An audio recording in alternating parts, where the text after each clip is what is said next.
On second down, here's Simeon. And this one complete to Virgil Green. There goes Green. And all the way home for a Broncos score. Virgil Green, 73 yards. And the Broncos have taken the early lead. Just how they wanted to start this one, in the end zone on their first possession. And that just happened. How about that play right there? As you said, opening possession, setting the tone for everything. And I'm going to look forward a little bit now because everyone should be celebrating his catch in the end zone. The tight end gets a little bit of love. But if you're a receiver on the team, you should be thinking to yourself, boy, oh boy, things are going to open up the rest of the game if they have to focus on him as well.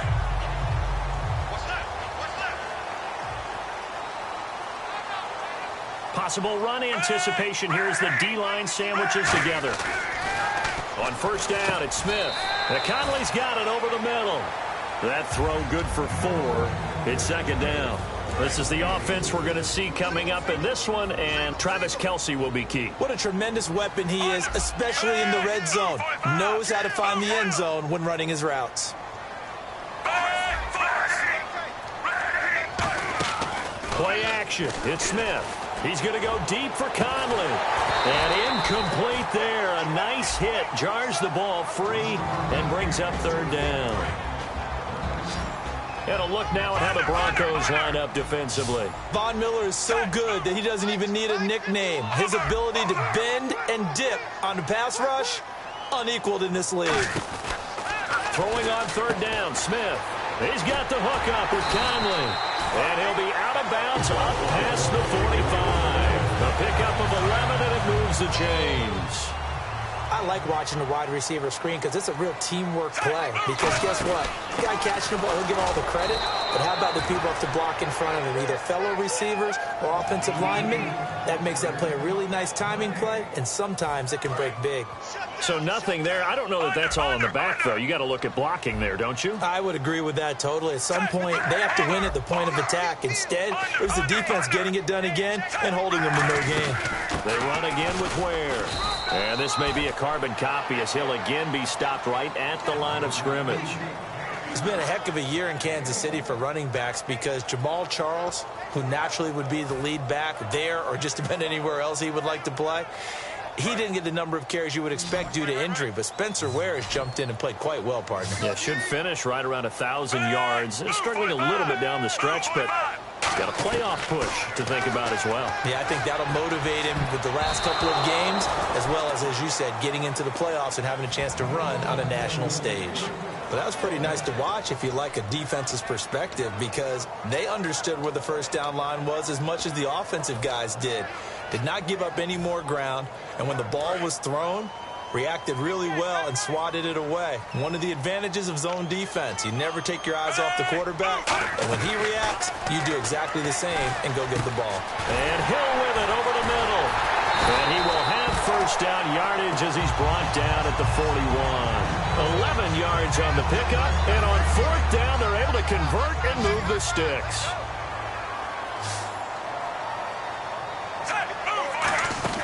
Smith on first down, and they will not get the connection there. It's incomplete. Chris Conley, the intended receiver, and it's second down. I had a coach tell me a long time ago that running a screen pass is similar to acting 101 for your offense because you've got to show something different and create extra space for linemen to chase the quarterback in order to create extra room for the receiver to catch the football and maneuver upfield. In this case, they'll give a lot of credit to the defense. They communicated well. You could hear them talking to each other on the field, and they reacted and knocked it away. And just a small glimpse there as to why they like this rookie so much. And that's why they lit up a little bit in our meetings with the coaching staff, didn't they? When we talked about him. Yeah, they like his work ethic. You know, this guy's running every route well in the route tree and getting better at it all the time, really honing his game. They expect a pretty good jump out of him as things continue to move on. And incomplete. The contact made the ball roam free and brings up fourth down.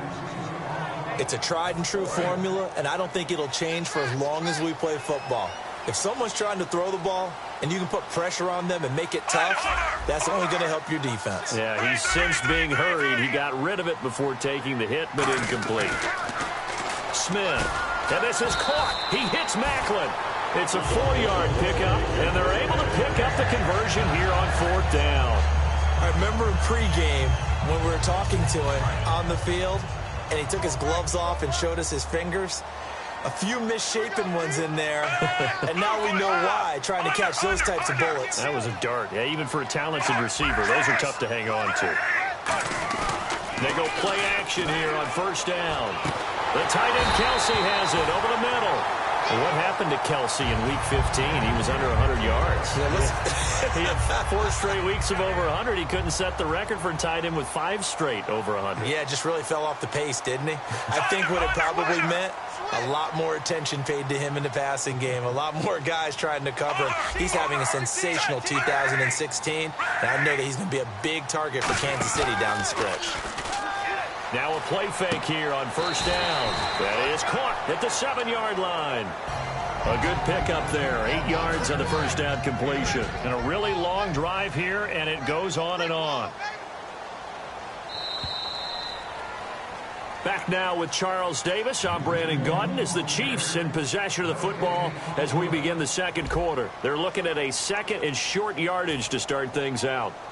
This is turning into a bit of a death march here, the 13th play of this drive.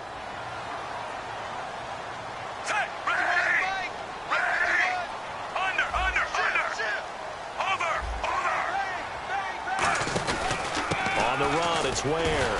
And he was able to shed the tackle, but the reserves come in for the stop. He could muster only a yard there, and they'll be left with a 3rd and very short. Partner, we know today's NFL is really built around the guy throwing the football. But these short runs, they still pay dividends because they can take their toll on a defense, and they can add up as the game goes along. You control the clock, you control the ball, and that way you often control the game. They'll be marked inches short, no gain on the play, and that's going to lead them to 4th down.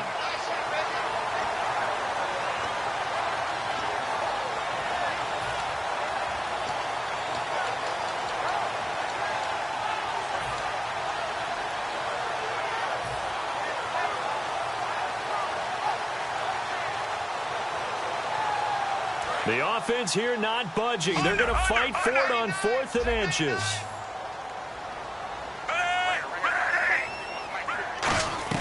They snap it to Smith. And it is incomplete. Or it looked like he had it and dropped it. And the Broncos will take over on downs. The Broncos offense now gets ready to head back onto the field. And that recipe on their last drive that resulted in the touchdown looked pretty good. So they'll be hoping to do that once more.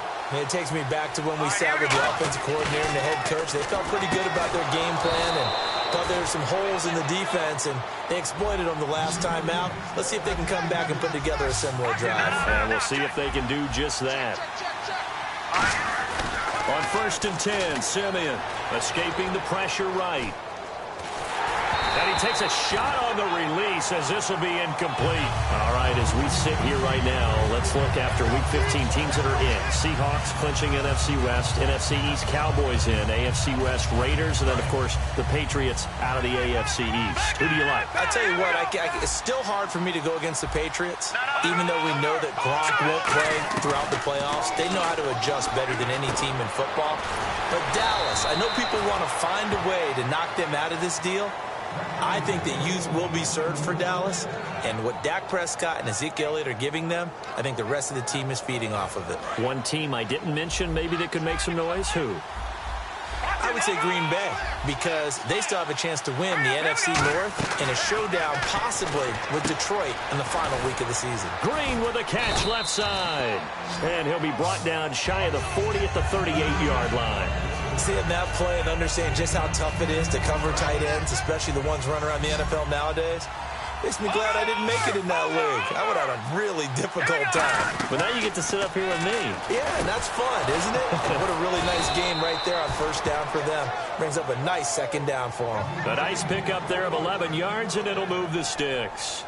Good throw, good catch, but I really like the route. The drag and being able to run away from defenders, hard to stick with them for that long. Yeah, better against man than zone, or? Better against man, because now you're running away from someone and you're not running into a defensive player in another zone.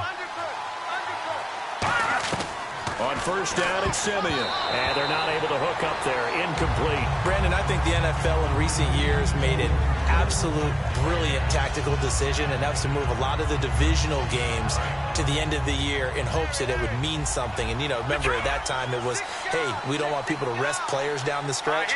But I think this worked brilliantly because we've got some big-time games potentially showing up here at the end of 2016. Adds intrigue in some big games. Intrigue also, though, because even if you've got two teams that maybe are having bad seasons, they're usually rivals, and that helps at the gate. It certainly does. Helps in a lot of ways, even if you're not playing for a playoff spot. As you said, if you're a rival, it still gets the interest of the fans. Looking to jam the receivers at the line here. Press coverage look defensively. Here's Simeon.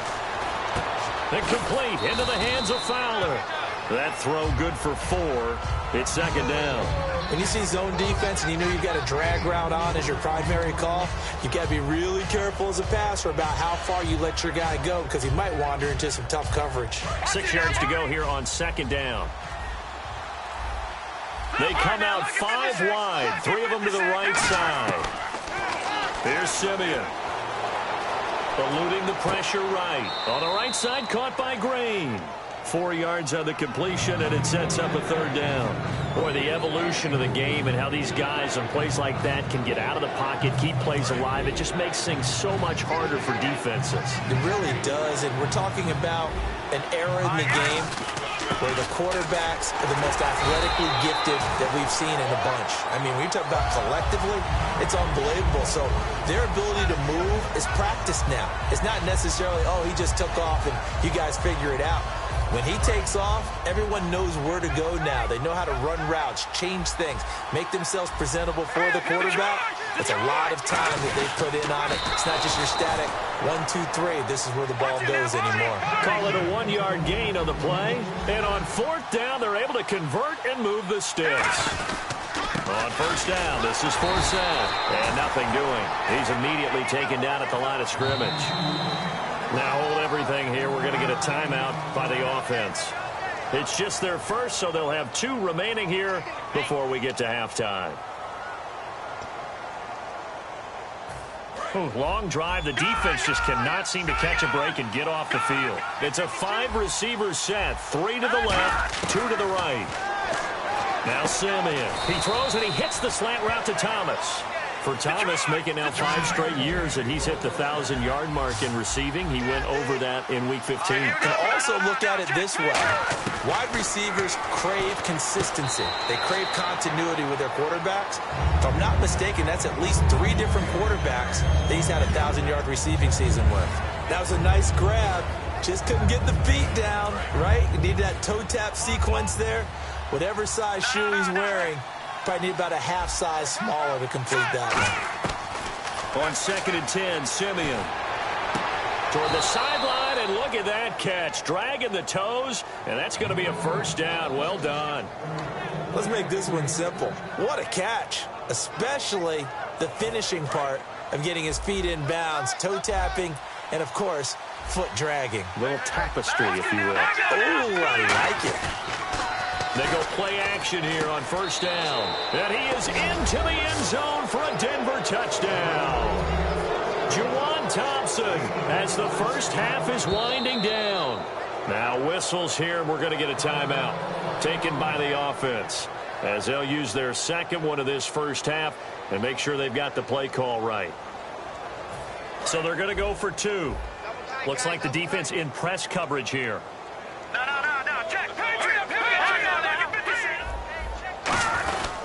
On the ground, Forsett, and he's going to be hit and taken down in the backfield. Just nowhere to run that time, and the try for 2 is snuffed out. After the touchdown, here's McManus now to kick it away.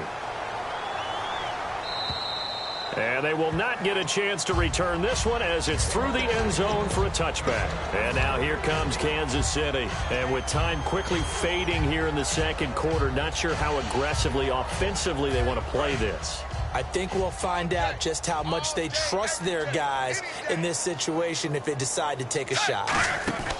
Now a play fake here on first down. Incomplete, and we're down to 8 seconds now. They got pressure there and only rushing 3. And there's a defensive coordinator right now who is celebrating not just getting home with 3 there, but realizing if that's the type of pressure he can get in the entire game, then his pass defense is going to be excellent. He dropped an 8. Where are you going to go with the football? Now they go screen. It's complete. And down he goes, but he takes it up to the 40. Time for a break. We've hit halftime. 2 quarters down. 2 still remain. We step aside. This is the NFL on EA Sports. So both teams have their marching orders, and we'll get going again here in quarter number 3. Tyreek Hill on the return. And he'll take it past the 25 and up to the 28-yard line. Here comes the Chiefs offensive unit as they'll have it to begin quarter number 3. They come out here with a 0 on the scoreboard. What was said in that locker room? That's what I want to know. I would love to have been in there because we often have the feeling that there's a lot of shouting, screaming, people upset. But typically, halftime locker rooms are a lot more clinical than that. And in this case, are they upset that the plays weren't working because of execution, or did they think they were just bad plays to call? Yeah. We'll find out pretty quickly here if they feel like they had something going, but they just need to do it a little bit better or not. We'll find out. Smith. And the tip there altered the ball flight, and it falls incomplete. It'll be second down. Well, partner, recently we've had a lot of MVP discussions. Here's the thing I wanted to ask you. A guy like David Johnson having a great year, but his team's below 500. Should he be able to win the MVP award? Personally, I think so. I think what always hurts a guy like David Johnson in that position is if you have other people having monster years as well. So for a lot of voters, the tiebreaker is who's having a better team season. And that's what ends up eliminating guys like David Johnson. Despite the year he's having, in any normal deal, David Johnson would be one of the top 2 guys for the MVP race. Off of play action. Here's Smith. And incomplete here on third down. We know it's not an easy job to go out and catch passes when people are trying to tackle you and knock the ball away. But the bottom line is that's a pass he's got to have and a pass he should have caught. Still just the third quarter, but they've got to make something happen. I think they know that. They're going for it on 4th.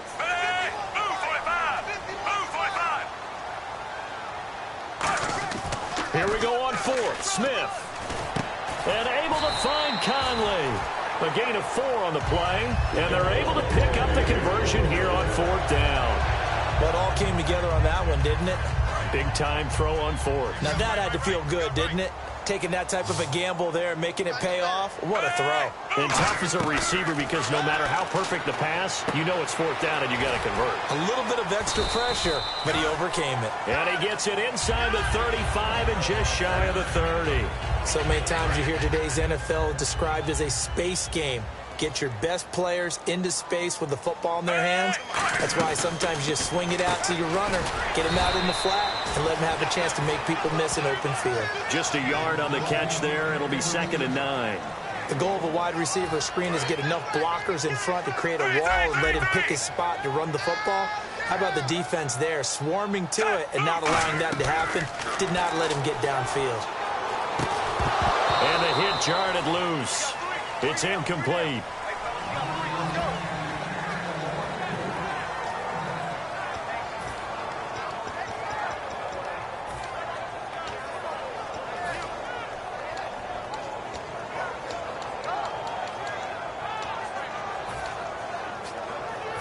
Now play number 8 on this drive, and they need 9 yards to pick up the first on 3rd.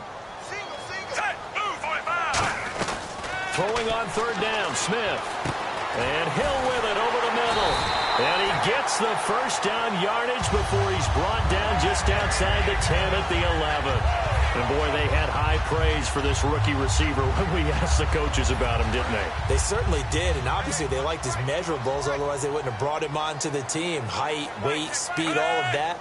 But how about what they really said? Competitiveness. That's what they really liked about him. The way he goes after the football, competes for it, and decides when it's in the air, it's his and only his. Give him a couple on the carry there, 2nd and 8. That's a good play by the guys on the defensive side of the ball. Held him to a gain of 2, and that changes the playbook a little bit now for the guy calling plays. 2nd and 8. Now he's got to probably think about going to the air instead of maybe staying with the ground game. Now Smith. And incomplete there. A nice hit. Jars the ball free and brings up 3rd down. After all the preparation, all the practice, a play like that will absolutely break your heart. They had everything they wanted, just unable to complete it. In the end zone, a big-time drop. They complete it to Hill. A loss of a yard, and it brings up 4th. Now, that was well defended, and as a cornerback, what you're taught when you see a wide receiver screen, either you get underneath the play before the blocking forms, or you're going to have to fight your way through it by getting through some blocking. That was a really nice play there. I guess they figure they got to start taking some chances. Here's a big one in this third quarter as he'll go for it on 4th down. Throwing is Smith. This will be caught at about the 6. The Chiefs tried it, but they're turned away on 4th down. And the Broncos will take over on downs. A look at the offense now here, coming back out on the road for their first possession of the second half. And they will simply, Charles, be looking to duplicate what they did last drive when they were able to push it in for 6. And they hope it'll be that easy, right? To be able to take exactly what happened before, replicate it. They have to make a few additional changes along the way because I'm sure the defense will make some adjustments, but they've got to have great confidence having scored the last time out. First play of the drive, let's give credit all around. Excellent blocking, but the guy carrying the ball, he was the finisher. A really nice run. Now Simeon. Oh, the ball comes out on the hit, but they'll say it's incomplete. Demaryius Thomas, the intended receiver, and it's 3rd and short. Well, the numbers have been good in the passing game, and certainly a big reason why they have the lead. But now here, third quarter, maybe go to the run game a little more? Yeah, perhaps. I mean, after that incompletion, a little credit to the defense for shutting them down on that play. Maybe you try and run the football a little bit more in this spot. But they have to feel good about how they've been throwing it overall. Demaryius Thomas, 30, the 20, and all the way home for a Broncos score. Demaryius Thomas taking it in, and the Broncos will extend their lead. And, Charles, I had an offensive coordinator tell me one time that they design every play to score. I don't know how true that is, but he had to run a long way after that catch. Heck of a play. I think that when he was telling you that, Now that'll be tipped and intercepted. A great read, and it's picked off. And a big turnover there as his guys will get the football back. After the touchdown, here's McManus now to kick it away. And that'll carry over the back line of the end zone for a touchback. And now here comes Kansas City. And on the last drive, they were in field goal range. They just opted not to kick it, didn't get it. How does that change the mentality this go around? I don't think it changes much for the head coach because this is what he preaches all the time. Attack at all times in any spot on the field. And he likes touchdowns, not field goals. Now, your field goal kicker, you got to make sure you nurse him through and say, okay, don't worry about it. When we need you, you've got to be ready to go. And the team, of course, loves to see points on the board. So let's see if it changes a little bit if they're in the same spot again. Yeah, we'll see what the decision is here if they get to that spot.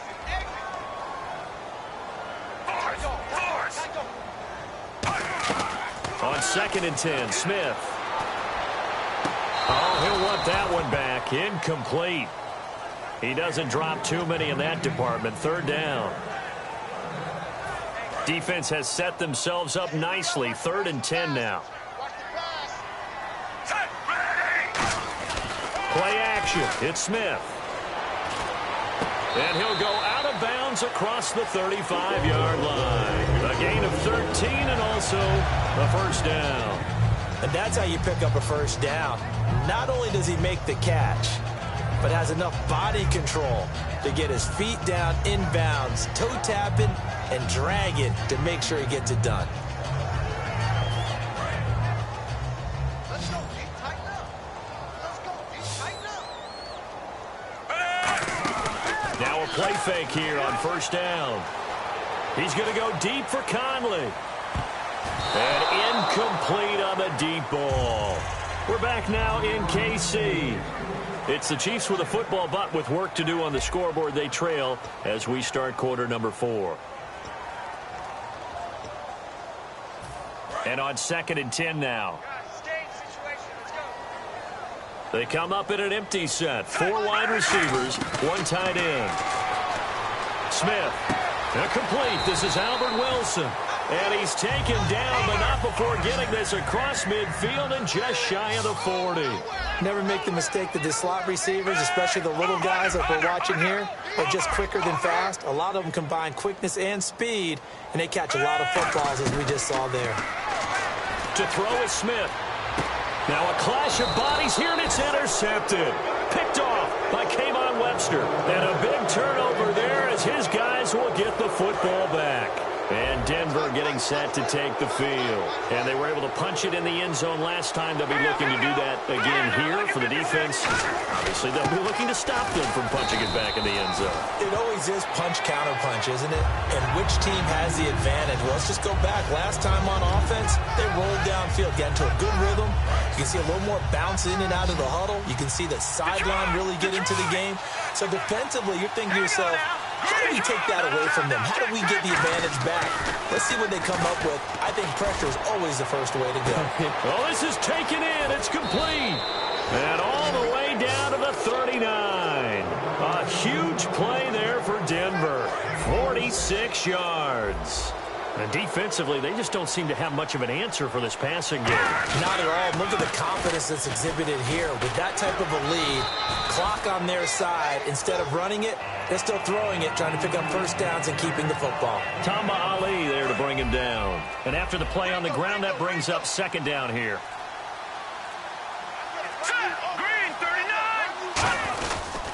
Running again, and again it's Booker. And this time not as successful as he'll get back to the line of scrimmage and no more.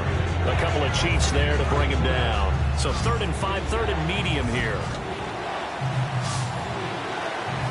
There we go now. Boom, line Back to throw, Simeon. Got him in, he finds Sanders. And he's able to pick up the first before he's taken down at the 27. I don't care how many times we see it. I still get a kick out of watching quarterbacks and receivers do the pass tree in pregame warm-up.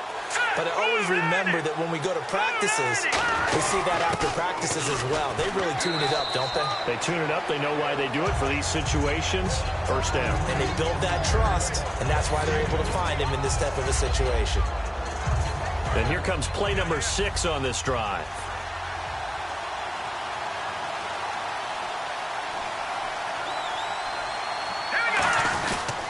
Right back to Booker. And he'll be taken down near the 20 at the 21. 4 yards on the pickup there as it'll leave him with a 3rd and about 4 more for a first. Now here's a defensive timeout called by the Chiefs. It's just their first. They've got 2 more to use here in the final stages. And an extra DB here for the Chiefs on 3rd down. Pass situation. Here's Booker. And he'll have the...